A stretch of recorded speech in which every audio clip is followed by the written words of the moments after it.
आज के क्लास में हम एरोस्पेस इंजीनियरिंग के सवालों को सॉल्व करेंगे। सेक्शन है इंजीनियरिंग मैथमेटिक्स और ये सवाल ए गेट 2024 में पूछे गए थे। अब स्टूडेंट्स का डिमांड था कि सर जी आप क्वेश्चन आंसर मत कराओ सीधा सीधा, पहले हमको खुद से सवालों को ट्राई करने का समय दीजिए।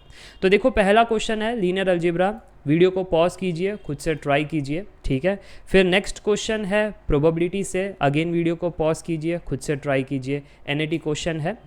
और फिर तीसरा सवाल ट्रेपेजॉइडल रूल यानी न्यूमेरिकल मेथड से है। चौथा सवाल आप देख सकते हो डिफरेंशियल इक्वेशन से है। फिर नेक्स्ट है कैलकुलस से सवाल और फिर नेक्स्ट है लीनियर अलजेब्रा से सवाल। तो इतने सवाल पूछे गए थे एई के पेपर में।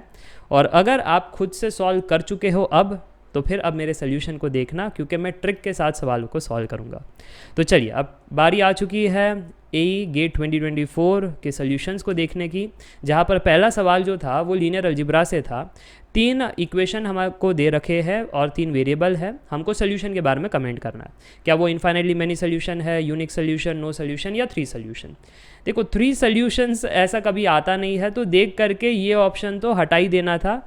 ये 3 में से हो सकता है, संभावना है, सो 33.33% चांस आपका बन जाता है। अब नेक्स्ट सर जी कैसे सॉल्व करें।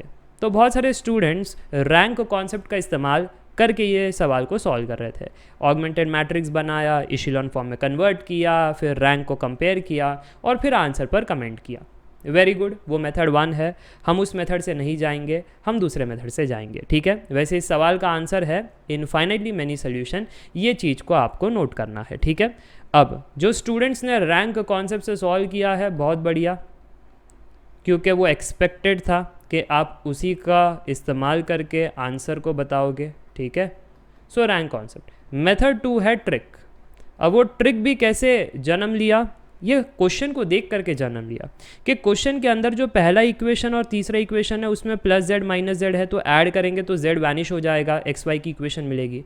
Similarly second and third equation में भी प्लस जेड माइनस जेड है, ऐड करेंगे तो जेड वैनिश हो जाएगा, फिर अगेन एक्स वाई की इक्वेशन मिलेगी।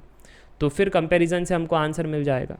अगर उस हिसाब से अब यहाँ पर सॉल्व करें, ठीक है, कि फर्स्ट एंड थर्ड इक्वेशन को अगर हम देखें तो फिर इक्वेशन हमारे पास है 7x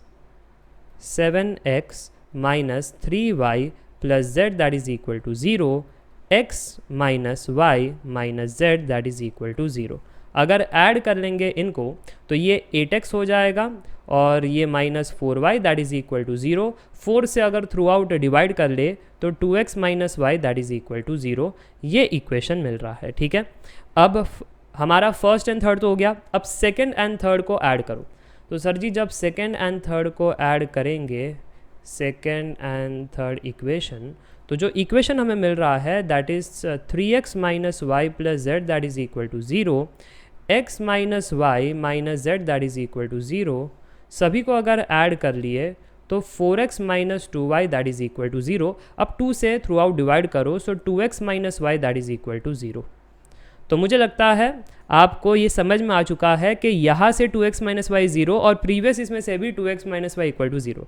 इसका मतलब क्या हुआ, इसका मतलब इक्वेशन सेम हो गए। और अगर इक्वेशन सेम हो गए तो इससे क्या कंक्लूजन निकालोगे, सर अगर इक्वेशन सेम हो जाते हैं this means it has infinitely many solution. ये हमारी ट्रिक है, ठीक है। तो अगर ये चीज़ आप परख लिए थे एग्ज़ाम में तो इतना जल्दी आप सॉल्व कर सकते हो। वैसे रैंक कॉन्सेप्ट से थोड़ा और समय लग जाता है ना, और उसमें कैलकुलेशन करना अपने आप में टाइम टेकिंग है, तो आराम से 2 मिनट लग जाता, पर इससे है ना बहुत जल्दी आ जाता है 1 मिनट के अंदर। So yes, option A is correct. चलिए आगे बढ़ते हैं, अगले सवाल को देखते हैं। इस सवाल को कैसे सॉल्व किया। 2 fair dice with the number faced are rolled together. The faces are numbered from 1 to 6. The probability of getting odd number on both the dice is dash. अगर आपका आंसर है 0.25 then it is absolutely correct, और अगर नहीं है तो ध्यान से सुनो। इसमें भी 2 बच्चे हैं, इसको सॉल्व करने के 2 तरीके हैं। मेथड 1 क्या है, सैम्पल स्पेस क्रिएट कर रहे हो। ठीक है। सो अगर आप सैम्पल स्पेस क्रिएट कर रहे हो तो फिर यार अपने आप में बहुत ही टाइम टेकिंग है। 2 डाइस जब आप थ्रो करते हो 36 आउटकम आते हैं, वो पूरा आप बनाओगे, फिर जो आपकी रिक्वायरमेंट है उसको खोजोगे, फिर रिक्वायरमेंट बाय टोटल आप आंसर कहोगे, वेरी टाइम टेकिंग। हम ऐसे नहीं जाएंगे, हम मेथड 2 ट्रिक से जाएंगे। अब ट्रिक क्या पता है, डाइस है ना, हमेशा डाइसेस आर इंडिपेंडेंट। अब क्योंकि डाइसेस इंडिपेंडेंट है तो हमको अब सैम्पल स्पेस 36 का बनाने का ज़रूरत ही नहीं है। क्योंकि डाइसेस इंडिपेंडेंट है तो आप रिक्वायरमेंट चेक कर लो, probability of getting odd number on both the dice, यानी पहले आउटकम में आपको ऑड चाहिए एंड दूसरे इसमें भी ऑड चाहिए, ठीक है। तो इंडिपेंडेंट इवेंट्स होने के कारण हम ये कह सकते हैं कि पहले डाई पर ऑड आने का चांस, टोटल 6 आउटकम है और उसमें 3 ऐसे ऑड नंबर्स आते हैं। देखो ना 1 to 6 में 1 3 5 ऐसे 3 ही आउटकम है जो ऑड नंबर है, और सैम्पल स्पेस कितना हो जाता है 1 2 3 4 5 6। तो वही लिखा है requirement by total in the first dice कि ऑड नंबर आना चाहिए, तो 3 हमारे ऐसे ऑड आउटकम्स है और टोटल हमारे पास 6 outcomes in the sample space है। So 3/6 is the probability of getting odd in the first die. Similarly 3/6 is the probability of getting odd in the second die. दोनों को मल्टीप्लाई कर लो, so half into half, ये कितना हो गया, ये हो गया 1/4 which is 0.25 done and dusted. तो इतने फास्ट तरीके से आप सॉल्व कर सकते हो प्रोवाइडेड आपके कंसेप्ट क्लियर है। चलिए आगे बढ़ते हैं, न्यूमेरिकल मेथड का सवाल देखते हैं। Using trapezoidal rule with 1 interval the approximate value of the definite integral is what. इसको कैसे सॉल्व करोगे, तो ये तो ईजी है, इसका स्टेप बाय स्टेप प्रोसेस आपको याद होगा। 3 स्टेप प्रोसेस है इसका। मैंने आपको कितने सारे एग्जाम्पल्स करवाए थे प्रैक्टिस कोर्स के अंदर कि सबसे पहले तो गिवन डेटा लिखो, स्टार्ट 1 से हो रहा है, एंड 2 पर हो रहा है, फंक्शन जो है हमारा 1/1 + x² है, और जो स्टेप साइज है वो 1 है क्योंकि इंटरवल एक ही है, ठीक है। अब टेबल बनाना है तो टेबल बना लो, ये हमारी x की वैल्यूज़, ये हमारी y की वैल्यूज़। x 1 से स्टार्ट हो रहा है, सो स्टेप साइज अगर ऐड कर लोगे 1 + 1 2, और इधर ही ख़त्म होगा क्योंकि अपर लिमिट 2 है। अब जैसे ही x को 1 रखा तो y की वैल्यू कितनी आई, सर जी y की वैल्यू आई 1/2। जैसे ही x को हमने 2 रखा तो y की वैल्यू कितनी आई, सर जी y की वैल्यू आई 1/5। तो ये जो पहला वैल्यू है वो है y0, ये जो दूसरा वैल्यू है वो है y1। अब बारी है तीसरे स्टेप की, जो है ट्रेपेजॉइडल रूल का कॉन्सेप्ट। ट्रेपेजॉइडल रूल क्या कहता है, h/2 first component plus last component plus 2 times summation of remaining component, जो कि है नहीं तो यहाँ पर बात ख़त्म हो जाती है। सो स्टेप साइज 1 था, पहला कंपोनेंट कितना था जनाब, हाफ, दूसरा कंपोनेंट था 1/5। सिंप्लीफाई कर लोगे तो आंसर आ जाएगा 0.35 डन एंड डस्टेड।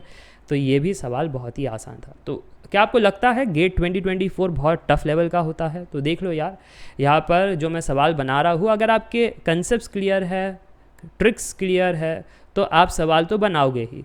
कौन जल्दी बनाएगा वो डिपेंड करता है ट्रिक्स पर, बाकी सवाल तो आपसे बन जाने चाहिए थे। चलिए आगे बढ़ते हैं, अगले सवाल को देखते हैं। ये एक अच्छा सवाल है, question number 36। Given y is equal to e⁻px sin qx p and q are non zero real numbers, the value of differential expression is equal to what. तो बेसिकली ये जो है वो डिफरेंशियल इक्वेशन को सेटिस्फाई करता है, और substitute कर लेने के बाद किसके बराबर आएगा वो आपको बताना है। तो कठिन है क्या, नहीं कठिन नहीं है। देखो सबसे पहला जो यहाँ पर टेक्निक है, कुछ स्टूडेंट्स हैं ना इसी को लेकर के पुट करेंगे और फिर बाद में कैलकुलेशन लंबी हो जाएगी। और मैंने हमेशा आपको कहा है कि जब भी हमारे पास ऐसे P and Q ऐसे कॉन्स्टेंट्स हो तो सब्स्टिट्यूट कर लेना अच्छा रहता है, ठीक है। तो यहाँ पर पहले बताना चाहता हूँ दैट इस सवाल का आंसर है ऑप्शन ए, और अगेन यहाँ पर 2 बच्चे हैं। मेथड 1 जो है वो P and Q से सॉल्व कर रहे हैं, ठीक है। और मेथड 2 जो है उसके अंदर हम सब्स्टिट्यूशन टेक्निक का इस्तेमाल करेंगे, सब्स्टिट्यूशन टेक्निक, ताकि हमारा कैलकुलेशन थोड़ा इजी हो जाए और हमको जल्दी से आंसर आ जाए।